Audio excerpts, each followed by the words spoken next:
So it's like, how can we just inspire other businesses to see even small shifts they could be making that could have a deeper impact on people, planet, and ultimately on their business, because it does, right, when we consider these things. When it first happened, because there was a moment, but the moment was me eating an avocado toast. Genuinely, took a bite and felt really ill, and I thought, oh, that's weird, I must be ill. And I went to lay down, but I suddenly then realised my brain was like genuine, because I now realise it was a panic attack, which I hadn't ever experienced before. But my brain was like, oh no, you're dying. That's what's happening right now. So I was like, oh, okay, this is what's happening right now. But I'd never experienced that sort of perception of what success is as well. So the biggest thing, actually, the longest time it took me to start getting support was because I had so much shame around it. I didn't tell my family because I was so ashamed of how I was feeling.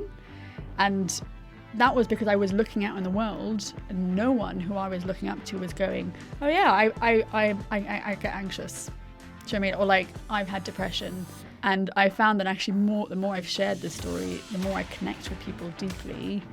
And that was my fear when I tell everyone, I'm like, oh, if I tell anyone, they're gonna be like, you're really weak, and all that mumbo jumbo we have in our head. And actually, it's been complete opposite, where everyone's like the same thing, like, wow, you're so brave to share that. And I'm like, oh, and it's that connection. And for me, people is so important. So, and I want connection all the time. Being ambitious for recognition and that external validation of who I was. But in the last couple of years, that has definitely like dropped down. And what has come up much stronger is how can I contribute to the world? Welcome to the County Business Talks podcast, powered by Picture Book Films. Here, we're going to be talking to entrepreneurs and business owners from across Sussex, delving into the mindsets of what makes them really tick.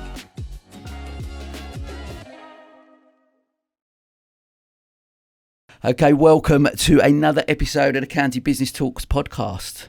I'm joined today by Sara Osterholzer. Very good. Get in, I'm happy about it. An impact entrepreneur is truly making a difference in the world. She is on a mission to demystify what good business practices and models look like so that purpose-driven entrepreneurs can start businesses that the world needs now more than ever. Getting to know her over the past year and working with her has been amazing, and she is a true inspiration to me and many others, probably more than she actually realises. So, without further ado, I'm delighted to welcome Sara. How are you doing? Hi, Sam. I'm just going to keep grinning through this conversation. It's so nice to be here. But likewise, since we met, honestly, I've been excited to have this conversation with you on a deeper level. But honestly, echo all of that. It's been such a pleasure working with you in so many different ways. Awesome. Well, look, let's, as always, we're going to jump straight in. Just listen, start telling our listeners a little bit about your business journey, where it all started. Cool. Okay, so the business started unintentionally. I was working for a business network down here in Brighton, and unfortunately they went into administration. They were very reliant on funding, and some funding got pulled. Yeah. And we were only told as a team 24 hours before we had to stop trading. Wow. So myself and everyone else on the team had to kind of think quite quickly of what we were going to do next. And the idea for the Good Business Club had kind of been mulling in my head already, kind of seeing the gaps of what that kind of business support network wasn't doing. Yeah. And myself and my co-founder, so Ruth Anslow, who runs Hisby, I'd known her for quite a while. We worked closely together for a couple of months in that organisation. And we were just like, let's go out in the world and figure out how we can first potentially pick up some of these pieces that are going to be lost. So we went out into the ecosystem here in Brighton and was just like, look, this is a situation. Can anyone pick up the pieces? But quite fairly, like no one really had time to figure out in terms of strategically how they could do that. Yeah.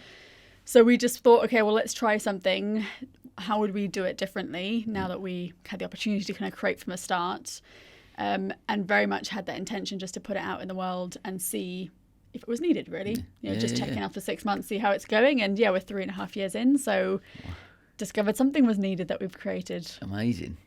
And so I'm keen, just went from like, so running your own businesses or being involved in business in some way, like where does that come from? Was it something that you envisioned from a young age? You always had that mindset that that's what I want to do. I want to run my own business and that's stuff. That's a good question. So I never thought I'd run my own business. But if I look back, so both my parents are self-employed. Okay. So I think that like was kind of my world without really realizing. And my sure. aunt also runs her own business. I wasn't ever really too clear. I mean, to be honest, when I first was younger, I thought I was going to be a photographer. That was going to be the path I was going to go. But I actually worked for a wedding photographer when I was 16 and just realized how hard it was to make a living from your passion. So I thought, okay, I'll go and study business because whatever I do, I'll be working in a business. And actually, when I left university, what I discovered was two things. So one was the world of kind of good business and social enterprise. And I thought this is such an intersection of my, I guess, values in a sense. Sure. And I really liked business as a tool to kind of change the world. But I left actually more clear that I was going to support other people with their ideas. That's what I saw. I was like, oh, I'm quite organized and I can take a big picture and break it down. And that's not what a lot of entrepreneurs can do and need. So I thought, okay, that's what I'm going to do. I'm going to be the person that helps other people. And I guess through the club, that is still what we do is, support first-time business owners who are trying to change the world through business, set up sustainable businesses without having to have decades of experience. We do a lot of the matchmaking and ensuring they get what they need. So that moment when something just happened and I had to make a decision, like I really thought if anyone had told me, you're going to be 28 starting up a business, I'd be like, no, maybe when I'm 50 or something. Like it just, it took me by surprise, to be honest, myself. Really? Yeah. That's really interesting. I mean, because I always sort of ask that question, where does that sort of come from? Because I always ask myself, because my parents were not entrepreneurs or didn't run their own business. So I was never really around that. And so even at school, not so much like it is now, where entrepreneurship's really sort of, it's encouraged now, and I've been in and done mentoring in universities and stuff, and it's been great. But that wasn't there. Like I always say, I've mentioned in the talk yesterday, that entrepreneurship, I couldn't even spell it back then, let alone know what it was. And it's great that I think coming out of that, and it's always interesting to find out that probably for you with your parents seeing that and not really realising, there is my own business, but without even knowing it, like coming 100%. Later down. And that's the thing with role modelling, isn't it? Yeah, absolutely. I think that's so powerful, and it's happened in different parts of my life as well. I'll give motorbikes, for example. I'm keen to. I love motorbikes. I'm keen because on your LinkedIn, you say, we've had so many conversations. Every time I think, I need to talk to you about motorbikes. I think I need to talk to you about motorbikes. What? Tell me what. But it's interesting because I got into bikes because my ex-partner was a biker, but I always sat at the back. Right. Okay. And I had it in my head like I am too small to ride a bike. It was impossible in my mind. Yeah. And it was only when I saw another friend's girlfriend who's very similar build to me get on a bike and ride off, and I was like, hold on a second, if she can do it, maybe I can. And I think that's the thing, it's that, and I think that's why I think role modelling is so powerful anywhere in your life. It's a lot of it's subconscious. It's not just ways that we see the world, and unless we see something else happening and existing, sometimes we can't believe that. So exactly that. I think we're totally shaped by our past experience, right? Yeah, absolutely. Quickly, one before we move on, favourite bike? What bike do you ride? I ride a Yamaha J6, which is at the moment my favourite bike I've had. So I only had a couple of weeks and I'm totally in love with it. I love that. We're going to have another podcast about bikes at some point. But I'm excited. I need to get one. But listen, I want the whole thing about the Good Business Club, and one of the reasons I think I reached out to you is that, and I think it's amazing what you're trying to achieve, and I wanted to support as much as I can. It's been fantastic sort of work together. But look, talk to some of our listeners. Tell me what does it mean to be a good business? Talk to me about that, and what I guess what drives you to want to support that so much. Yeah. That's a great question, and thank you, because I think it's such an important one to have, because it's one we get all the time, like what even is a good business? Yeah. So I think the key thing to establish first is that there is no definition for a good business. We're still in the world of discovering, debating, and creating what it even means. So I think that's nice and a good space to be. I think a lot needs to shift, but it also means a lot of people, they want more clarity on it. Yeah. So at the club, what we've done, so like I said, Ruth and I, between us, have been in this kind of sector for nearly 2 decades. And we've also worked with our members in the club as well to actually start identifying how can we define what a good business is. Yeah. So we would say a good business is a business that has a purpose beyond just making profit. And in every decision is considering people and planet as well as that kind of profit, right? Yeah. So when and it's different areas, right? So we then break it down into 6 different areas. Yeah. So we look at employees, clients and contracts, so who you're working with, your supply chain, the product and service you're putting out into the world, your local community, and the environment. Now, when I say decisions, like it could be anything from, okay, we're going to be looking at the hiring process. What are we going to be considering? Yeah. And it's not just going to be about, okay, what's the quickest, most efficient and effective way to do this in terms of the bottom line? Yeah. It could be, look, actually, we've discovered that we haven't got much diversity in our team. Why is that? Yeah. Okay, actually, we realize we're only putting it on certain job boards. If we want to try and attract different sorts of people, we need to be thinking about where to go and get in front of them. Yeah. That might take more time, it might take more money, Yeah. but ultimately you're considering people in a very different way for, for what you're doing as well. So Sure. that's one example. We do break it down, like I said, into all different areas, and I could do a whole thing just on that, but we've got it on our website if anyone's interested to kind of get a sense of how other businesses are considering and thinking about different approaches. And there's so much there for inspiration. Yeah. I think what's really nice about it is that each business is actually still quite unique in terms of how they do good business. Yeah, sure. And that starts with your kind of core purpose or your values as a team that then reflects how you go out in the world, basically.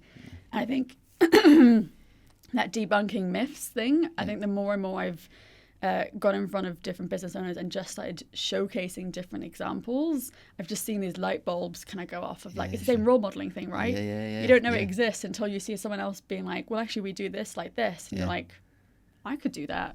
Yeah. So it's like, how can we just inspire other businesses to see even small shifts they could be making that could have a deeper impact on people, planet, and ultimately on their business, because it does, right, when we consider these things. It's also, it's so, because it's, I think for me there's that narrative sometimes around it that people, we've got to do something about the planet, and then we've got to change the way we are as individuals, I think, and how we run our businesses. But there's 2 camps there sometimes, isn't there? There's the tick box thing. People sometimes go, I'll do X, Y, and Z, and they're not really following that through, but they feel they do that just because it's a tick box exercise, where so much of it, and that's why it's, again, I guess, so valuable what you guys are trying to do, in the sense that it's the education side of it, isn't it? It's going in and show, like, exactly what you're saying about role models, etc., but it's trying to show people a path of what that looks like and how you can make those changes. That's exactly it.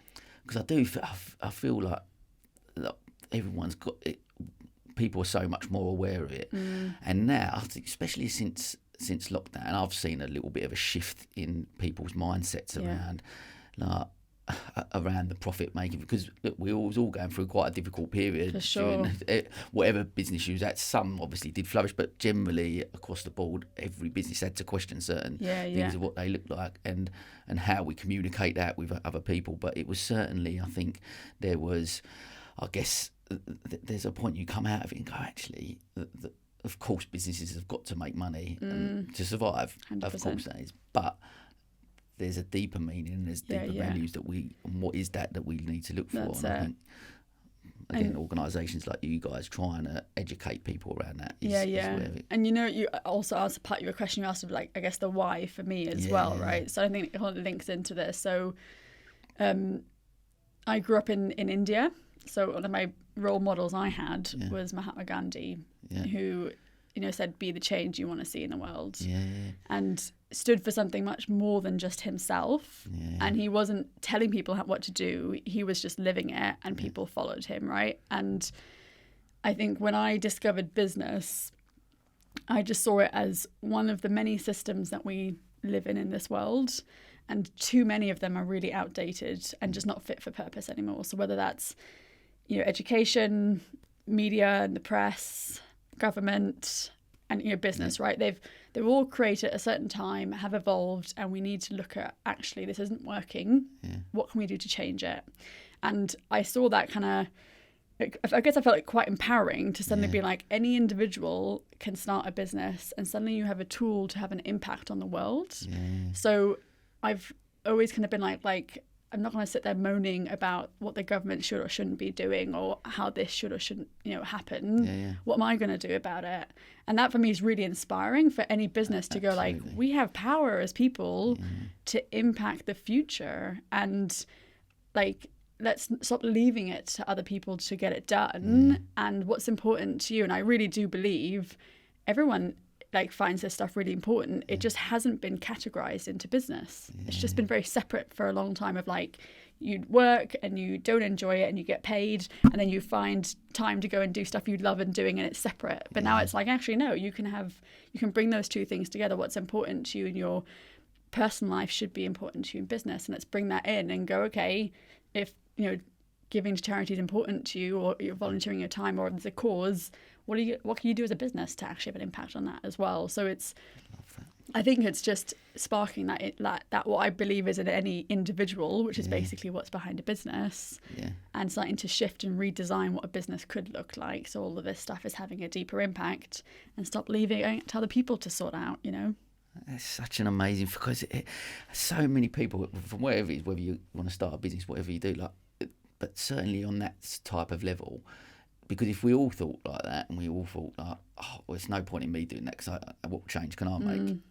Nothing would ever get done. It's people like yourself who have got that belief, whatever it looks like, if I can just make impact in a small way from what I'm doing, hopefully that filters out, and then more people get involved in that, because if we all made a little small change, for sure, we go back to the planet side of things and sustainability. If every single business went, well, I'm going to make sure that I do X this year to help with sustainability and work along them lines, that would make an impact. Absolutely. If we just made that one small change. But people go, there's no point in me doing that, because it's not going to but it's the same back. We look at voting or something like that. But what's my one vote going to do? But we've all got to have a say, and if you don't do it, then people don't. I think that's such a powerful message. I think that again, honestly, that's what the club's all about as well. Because I'm very lucky, and I get to talk to amazing people every day, and I leave my days going, hope. That's what it is, because I get to meet people who exactly that, and we get energized by each other. So that's what we do. We just bring those people together and go like, okay, this is hard, but exactly that, when you start being connected to other people who are on that same thinking, you get energized by that, you get that energy, and you get that hope, and then you're like, okay, I'm going to get back out there and fight that good fight, and that's the power of coming together and being stronger together. Building that community, and that's what I mean also about the broken kind of media system in a sense as well. Like in terms of the content as well, I love this is like, let's have honest conversations and make people feel like they're not isolated from everyone. Everyone's experience is the same, not different. And there's too much that is separating rather than being like, actually, the person next to you is probably experiencing the same thing. And that's, brings people together a bit more. And then we do find all that power and energy to do stuff as well. So absolutely. And I think that's what the club's about, is like, let's support each other, even just energetically, to keep finding the motivation to do that work, because it's hard for sure. Have you found that more like, over the last couple, we'll talk about some challenges, and I'm sure with the pandemic and what that looked like, but have you found the sense of community and people coming together and supporting each other like highlight even more, heightened over the last couple of years in that sense from your community and the people you're working? Yeah, no, I mean, when the pandemic hit, I was very ready and prepared for everyone to cancel their memberships and to disappear, and I would understand it on some point, but like that was just what happened. But what we saw was, yes, obviously some people did have to cut costs and leave, but the ones that stayed lent in. They came to us and like, this is what we need. So we were like, great, what can we do? We just create meaningful spaces for members to come and do their thing. So we just all came on Zoom and were like, share what you need and how you can support people, and let's just all go around and share that. And then we can just start making connections. And that's like fundamentally now really what the basis of what we do is.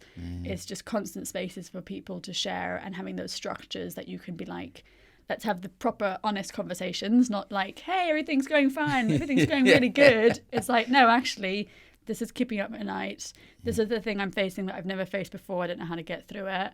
And then we go, great, here are some people who are a few steps ahead of you, who've been there, got through it, chat to them, what did they learn?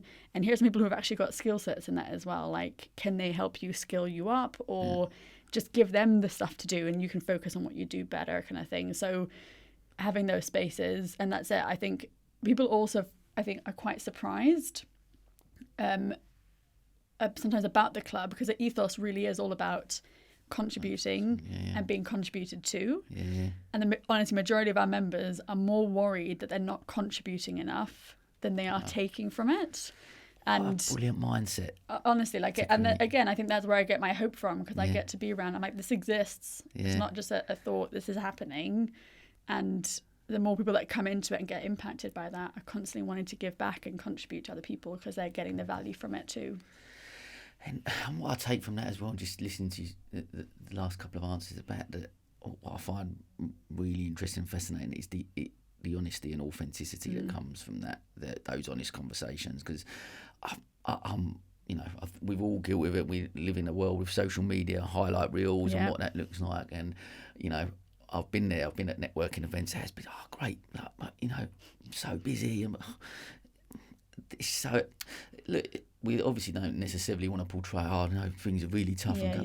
But if we don't create that, what happened with lockdown was people become a little bit more, how could I possibly run a five-a-side events company, football leagues, and go on a Zoom call and go, how's business, Sam? Absolutely smashing it.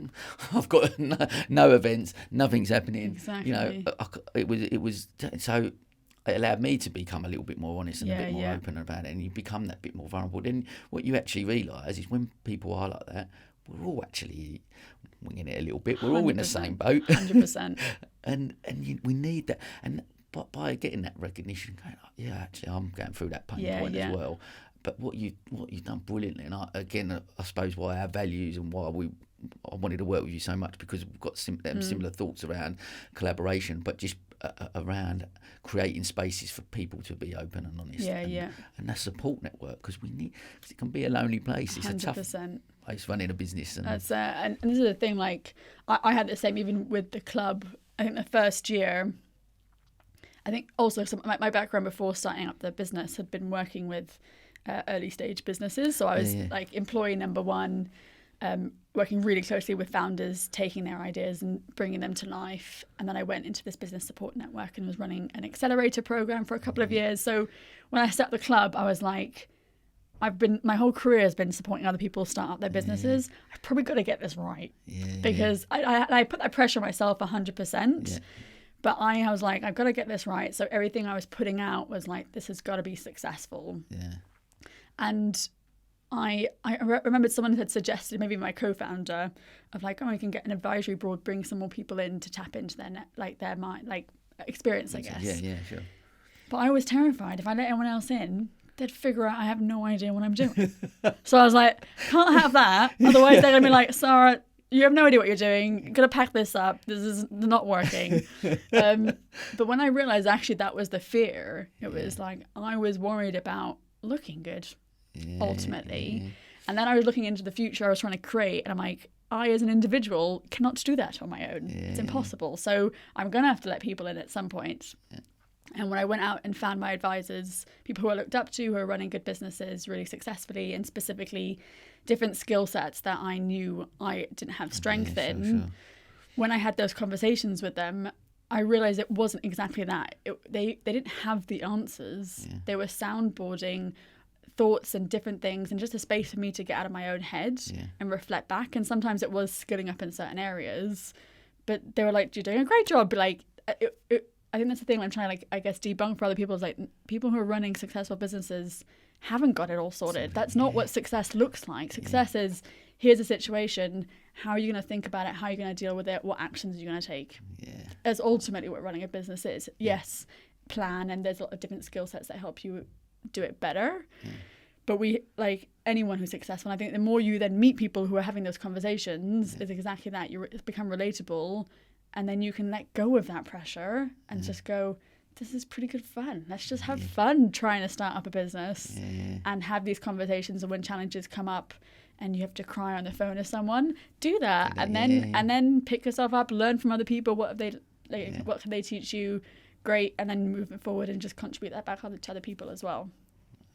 Absolutely. I talked about a little bit yesterday. I done a keynote. As the time of recording this, I've done a keynote talk yesterday. I was talking about the journey and not this destination that we want to get to, and trying to, and because ultimately you want it to be live a life true to yourself, authentically, whatever that looks like, but just have fun with it as well 100%. And enjoy it, because I was guilty of it so much. You're fixated on this goal you're trying to get to, this destination, and you lose sight, not present in the moment, and lose sight of what the actual is happening right here, right now. Absolutely. Being in that moment and enjoying the journey. And it's a great way of, and like you said, but that only happens, I guess, if you create that space for people to be open and honest and have those, and like you say, have those conversations where you go, God, I'm actually having a really tough time at the moment. This is really tough, but that's okay. There is going to be something on the other side, and we can help with that, or however that sort of looks. But my co-founder Ruth shared a quote from Anita Roddick, who set out the Body Shop. So when she was asked in an interview once, if you could go back to the start and do things differently, what would you change? And she said, I would have just enjoyed the journey. She said, if I look back, all those points that felt really hard, actually that was where the fun was, of like, how are we going to get past this, and all the decisions to make. It wasn't the end goal. And I think it's exactly that. I've heard it time and time again, and I think I've really just tried and presence that whenever anything's tough. I'm like, this is the tough bit that you're going to work through, and it's not about gaining. And I think I've also just maybe hit some milestones and been like, okay, now what? Well, and then you're like, okay, what's the next goal? Because actually the journey, and it then links back to motorbikes as well, right? Because that's what I love about motorbikes. It's not about where you're going. It's about how you're going to get there, and literally the journey you're going to get there as well, which some people exactly don't really understand that. But when you realise it is just about the present and what's happening today, that like capitalizes it really well for me as well. I completely agree. I mean, we sort of let's talk a little bit more about some challenges and failures as we're sort of talking about. But like over that, tell me about the last couple of years and members organisation, good business, and people obviously working with startups and stuff like that. Talk to me a little bit about that period, and from your members, how did you sort of support them? So I think in terms of challenges, I think the biggest ones that we kind of really face is ourselves, ultimately. And I think, even I say before the pandemic, I think the biggest challenge I've had was a couple of years after I left uni, I suddenly got impacted really intensely by quite severe social anxiety, to the point like I just couldn't be around people at all. So I'd spent a couple of years more or less in the middle of nowhere on my own, really struggling to even get in front of family and friends. And at that point, I can go through again a long story I could go through, but what was really like poignant about the time was, in that experience, I couldn't imagine a future where anything would be different than that.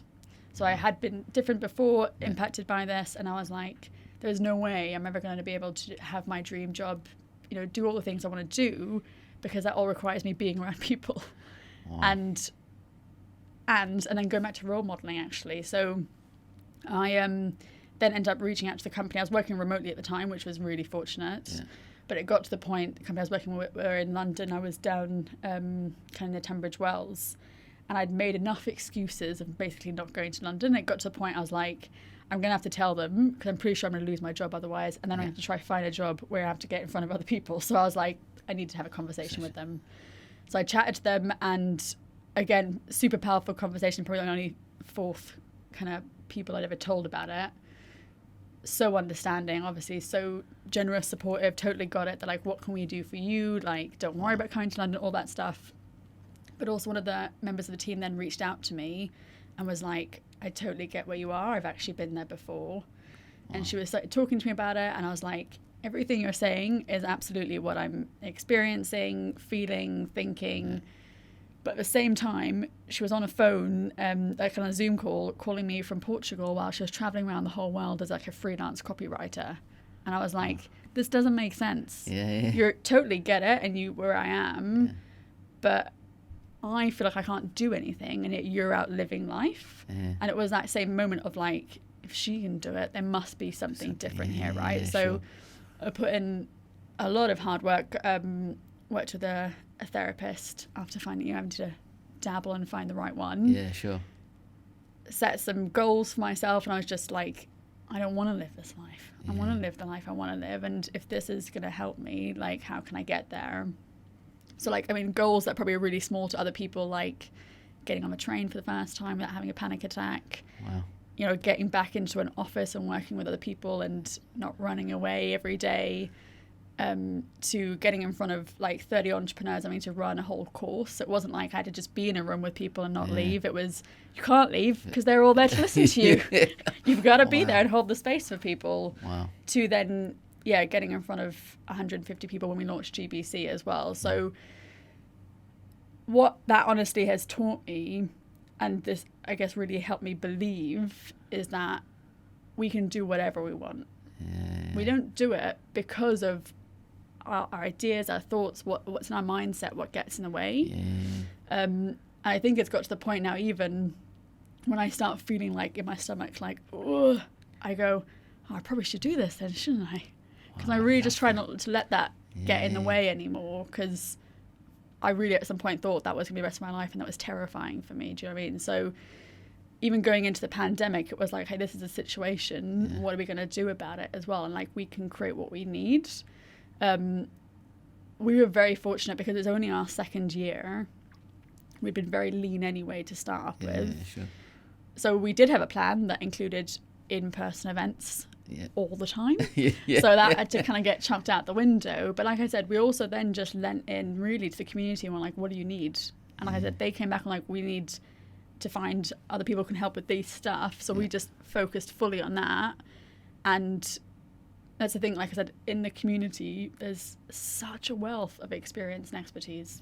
Whether it's even people in the business they're starting, it could be their career before that. We'll have people share like, oh, I need this. And then someone's like, oh, actually, before I did this, I used to do this for 10 years. I can probably help you with that. Do you know what I mean? Like, it doesn't have to even be anything that's sometimes mind-shattering for people, but the people we're supporting are first-time business owners. So they normally are very skilled in what they do or their idea they've got, but you've got the myriad of everything else that you have to do they don't know.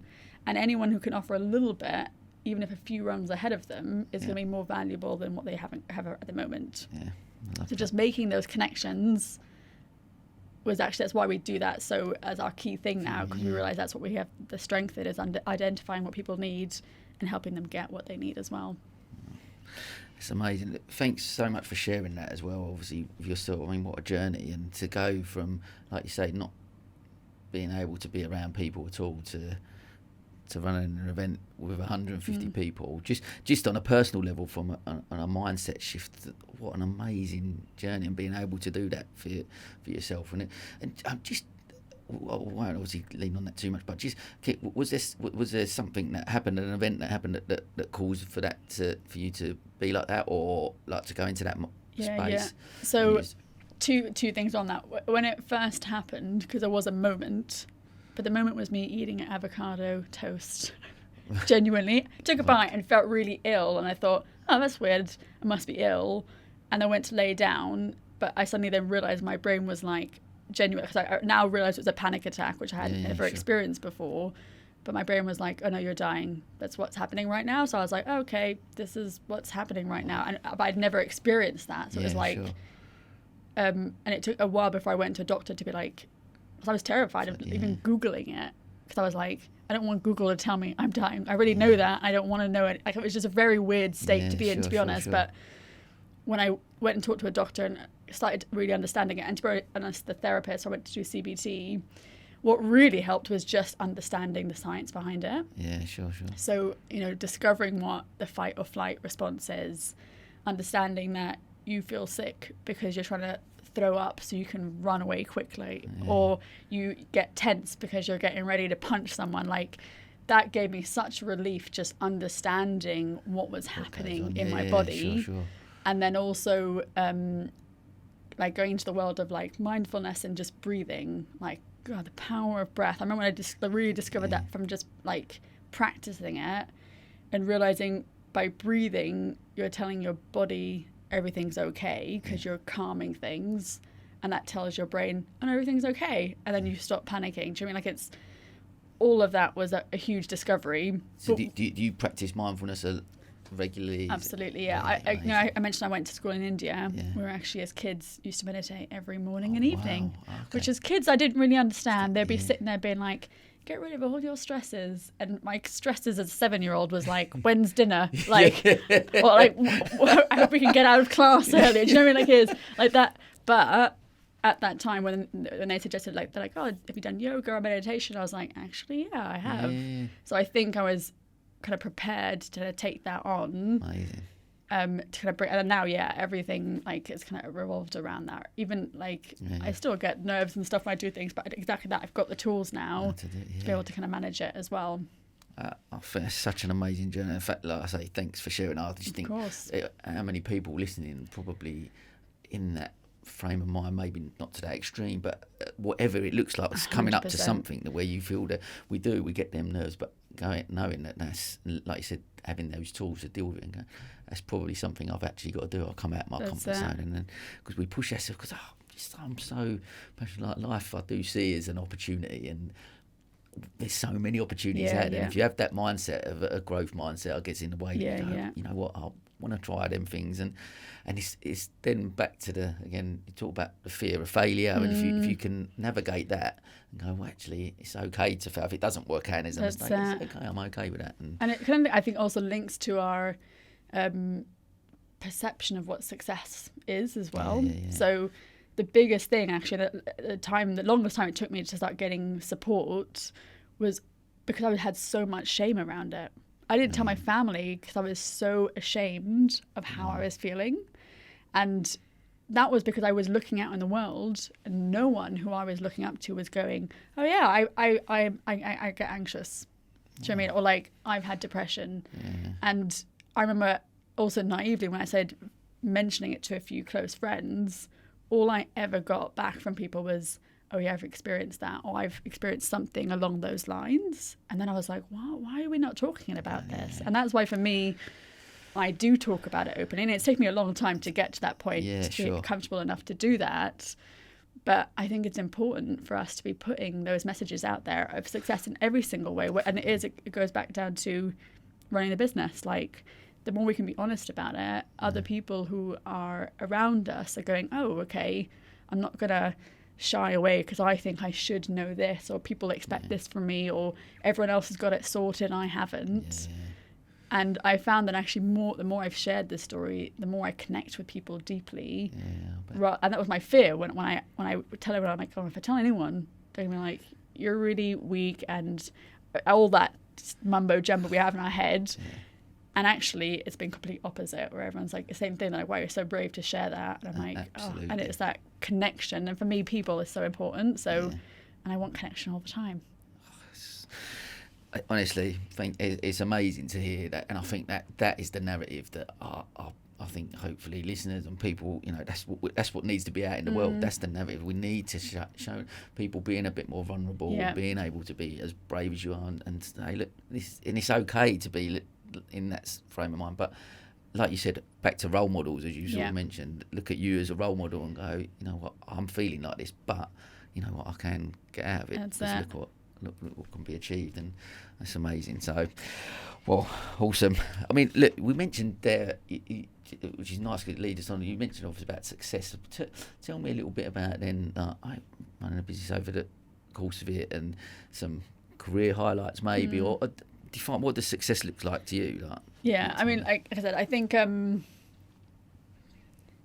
are lots of different points along my career, because I started the world as a freelancer and kind of going in and wanted to make an impact in the kind of business support space, specifically for social enterprises. So working with certain institutions that I've always looked up to at certain points in my career has always been a highlight of like, wow, I actually have, you know, had an impact enough that they see the value that I could be offering into the mix as well. And I really believe we're stronger together. So for me, any partnership has always been a real highlight. also, when I ran that course for the first time, because it was such a big deal for me, like as a facilitator. Anyone else would be like, oh yeah, it's a great course. For me, it was like, this is like a moment. I remember we had a kind of closing event for all the entrepreneurs to pitch as well in front of the business community in Brighton, and that was just like, this is amazing.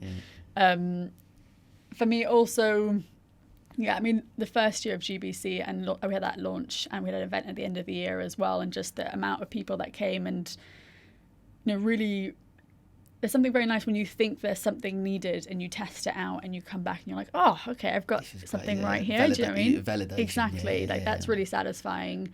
And I think having also reached that 3-year mark as well, because I know, having worked in the startup space, how many businesses don't make it to that point. Of course.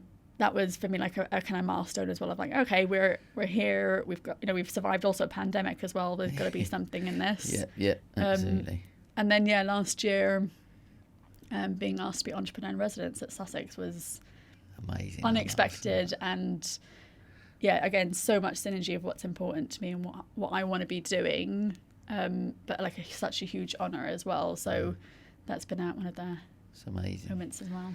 I guess listen to the conversation so far and taking some stuff out, and I think one thing you highlighted a little while back was saying about with your core values as a person, and then aligns with your core values as a business, and when those two come to, what an amazing space to be in, because like you said, there's again, I think I'm with you. I think things are changing a lot now, especially the whole work-life balance or working from home and other aspects. People started to look at things, well, that's not just work and that's life, that's my personal life, that's my work. That has an impact on that. And how does, so if I'm to find that, I guess that true level of happiness is that we want to do things that we love doing. So if your job core values and your personal core values are aligned, what a great space to be in. Absolutely. That's surely where fulfillment and happiness and all that comes from. And like you say, you're living your life being present in the moments and enjoying that journey of what that looks like, because everything aligns. For sure. And and it's hard. It's one of the things I work a lot with in terms of the mentorship side. Is people who, again, it's such a strong narrative that we have that you shouldn't enjoy work.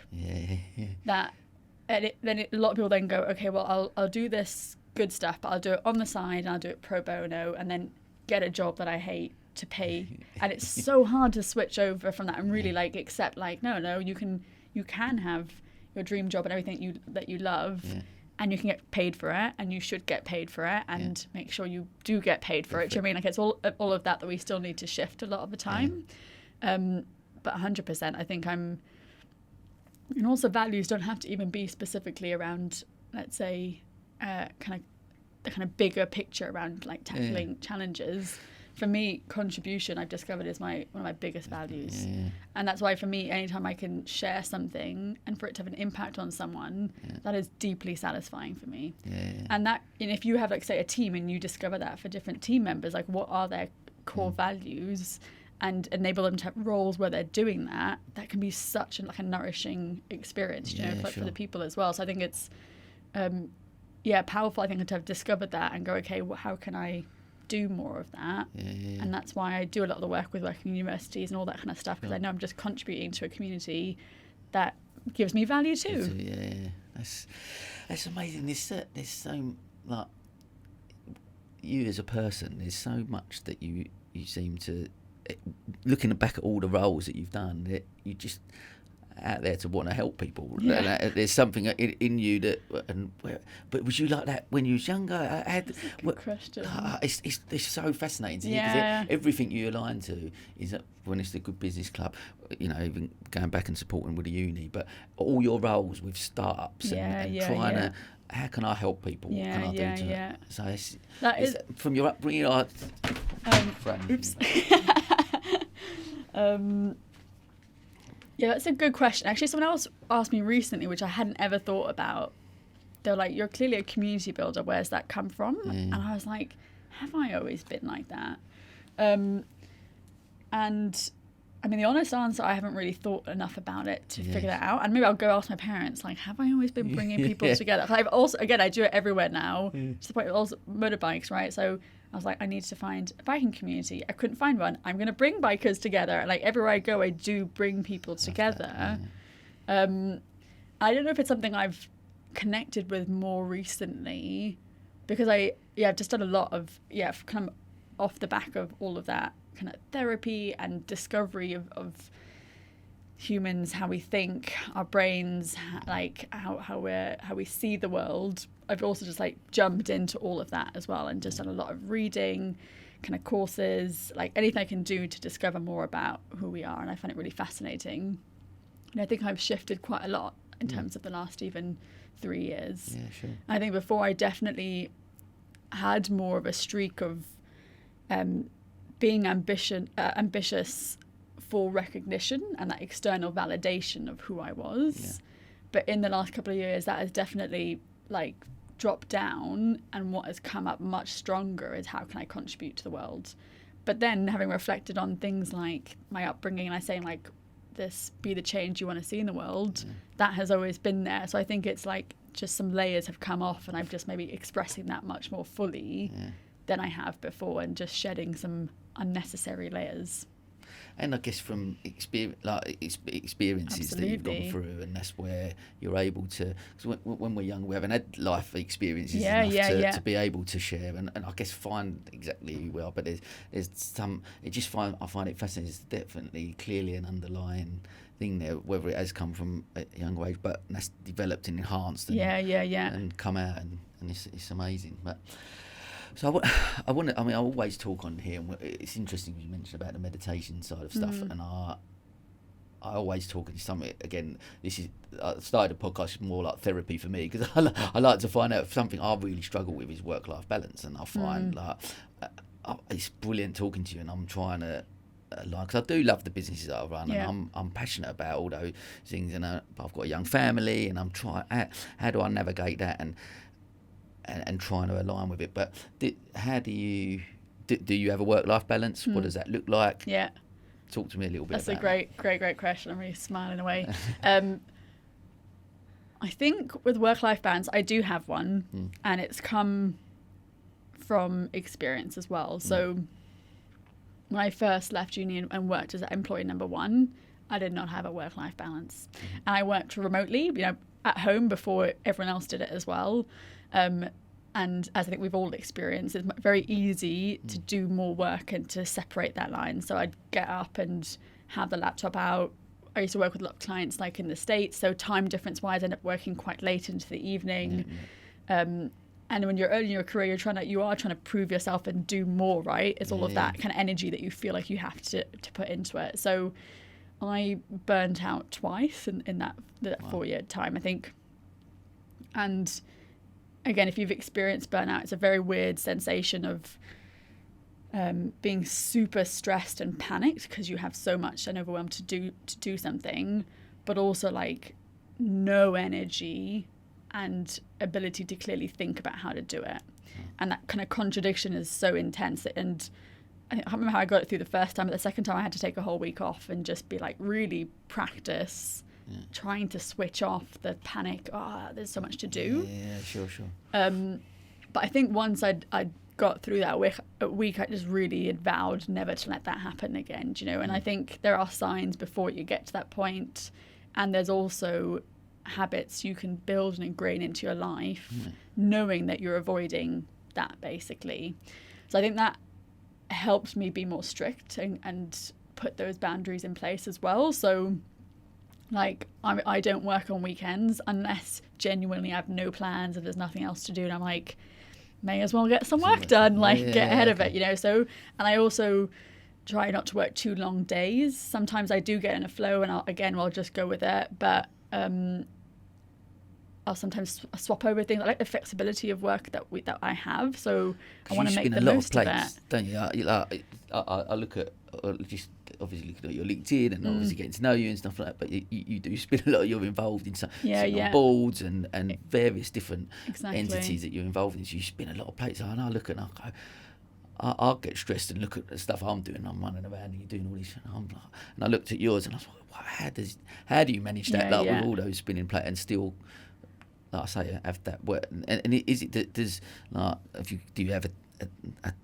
daily routine that helps you get into them things? Well, if you see my calendar, you'd get a good sense of how I live my life. And it is, I think, being a bit regimented with things. So, yes, I think I've also discovered and I'm just I say accepted sounds like a weird way of saying it, but I definitely work better in the afternoons. My brain just switches something around 3 o'clock and I suddenly get super laser focused and I can just get my head down. Amazing. So I sometimes try to shift my day. I'd rather not do things too early in the morning. And it means I still get up early because my brain just wakes up early. But I'll be like, okay, I'm up early.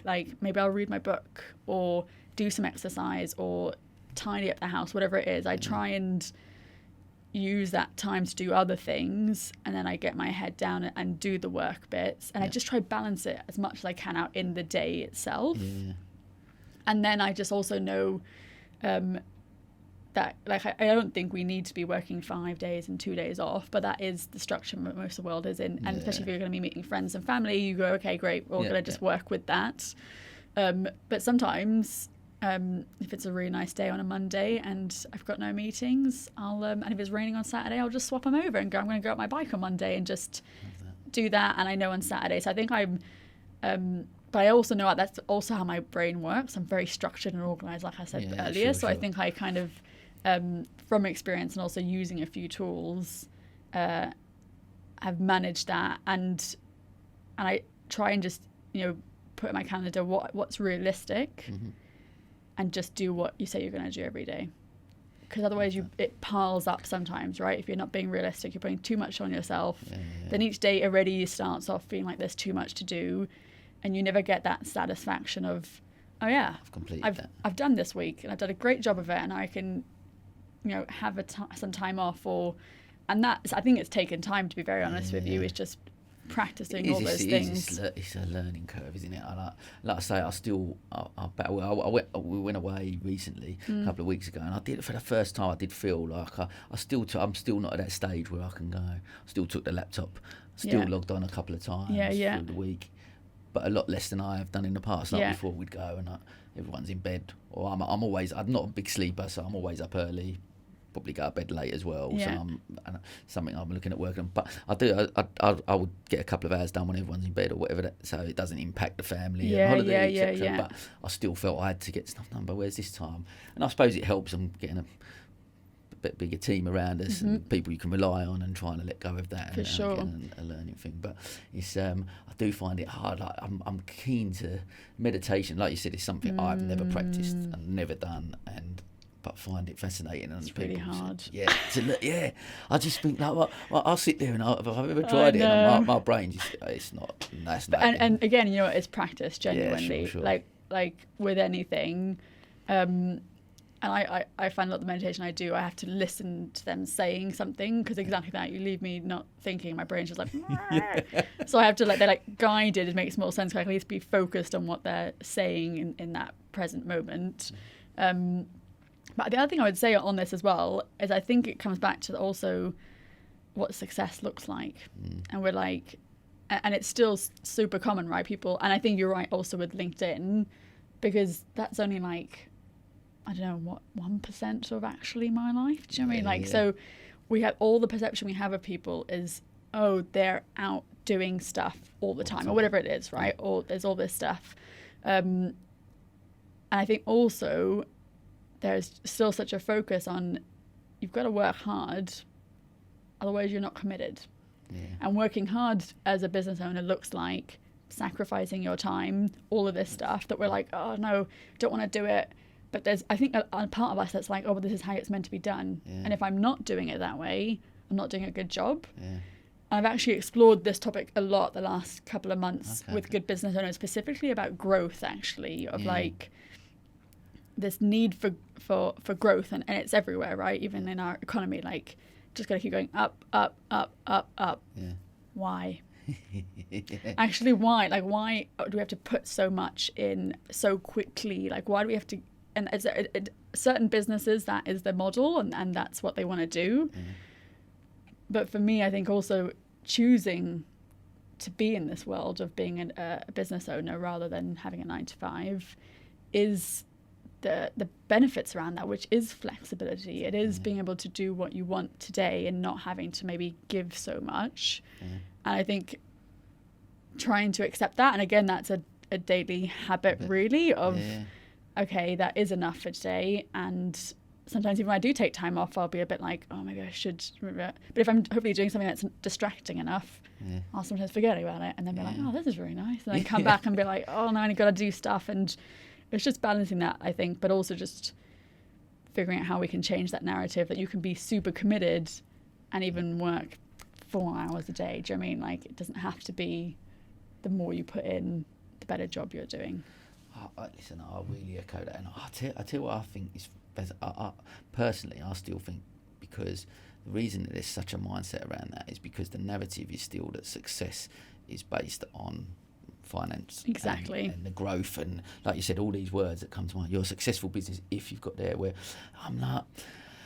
And I've been one of them people. I was chasing down, the whole start next year I'll be a millionaire, blah, blah, blah, all them type of things. You're so focused on that. Whereas listening to you talk is brilliant, and this is what I think all of us we should be trying to get to, as opposed to that goal, is that, am I doing the things I love doing? Do they align with my values? And am I living a happy life? Because that, like you said, if I'm running a business that's actually doing okay, it's paying me a wage and giving me a lifestyle, and it's not making losses, and I'm doing okay, and it's that.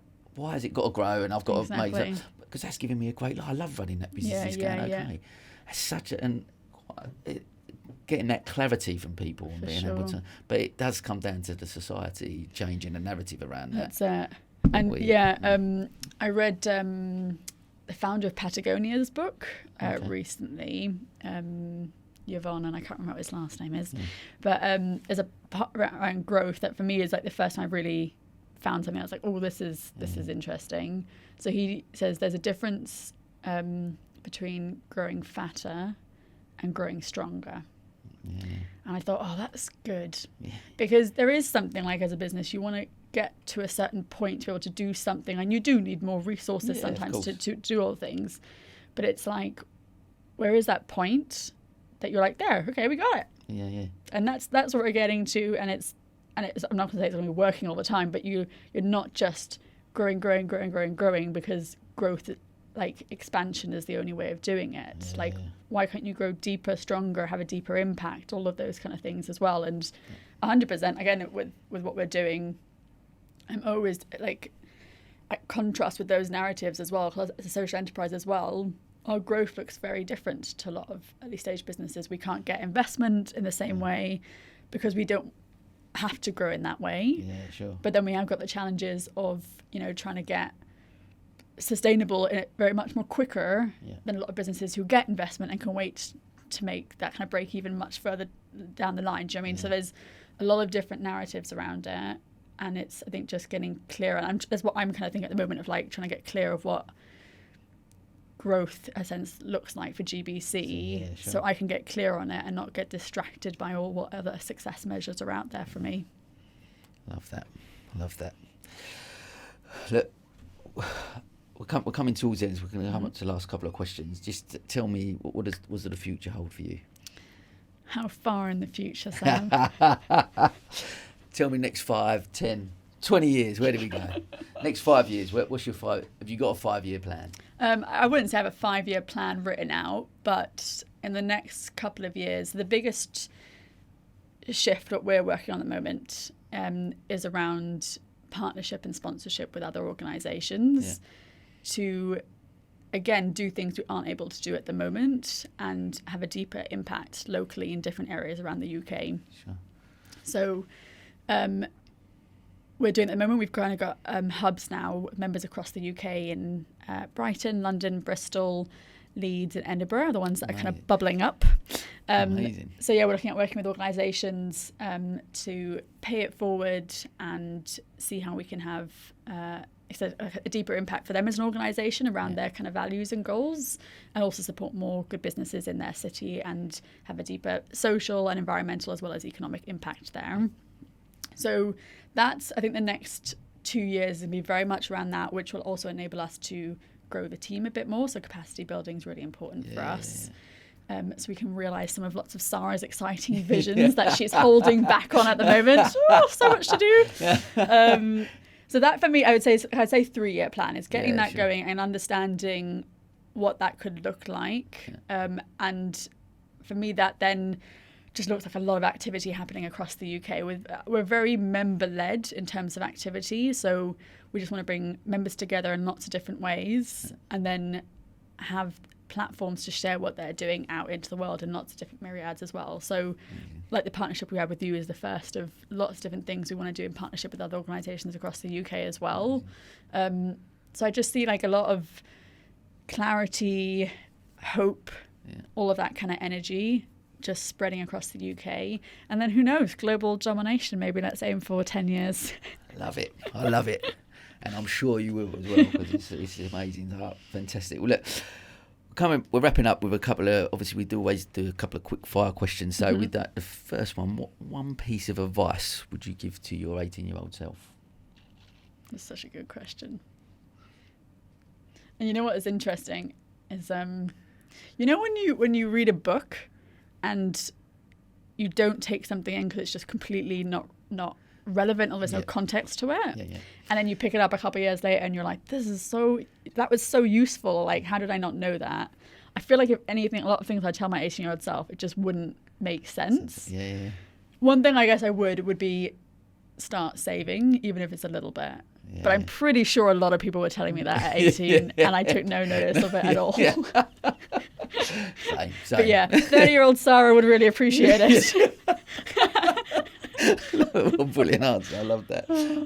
So we've had a tradition which I think I've mentioned on the podcast a few times, which is I've taken from Stephen Bartlett, who's a legend, who's obviously inspired me to do this really. So my previous guest has left a question for you, and it says, imagine if your company or business is 100 years old, what element of your brand or culture would you like to endure and why?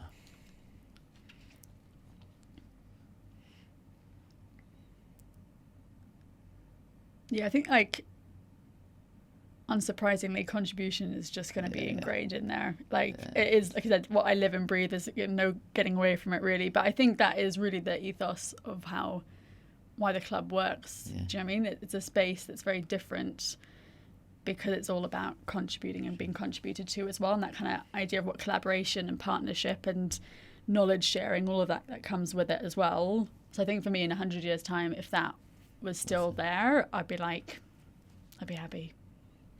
What an amazing way to finish. I love that. So listen, I can't thank you enough for coming on. I knew it would be an amazing conversation and a brilliant. I personally have taken so much from it, and I know our listeners will. It's been a real joy to have got to know you a little bit over the last year or so, and hopefully our collaboration will continue to grow, and look forward to working with you more. And listen, thanks so much for your time. It's been awesome. Honestly, thank you so much, Sam. I've been excited for this conversation as well. So it was great. Thank you so much. It was as great as I knew it would be. So, and that is a wrap, as they say. Thank you.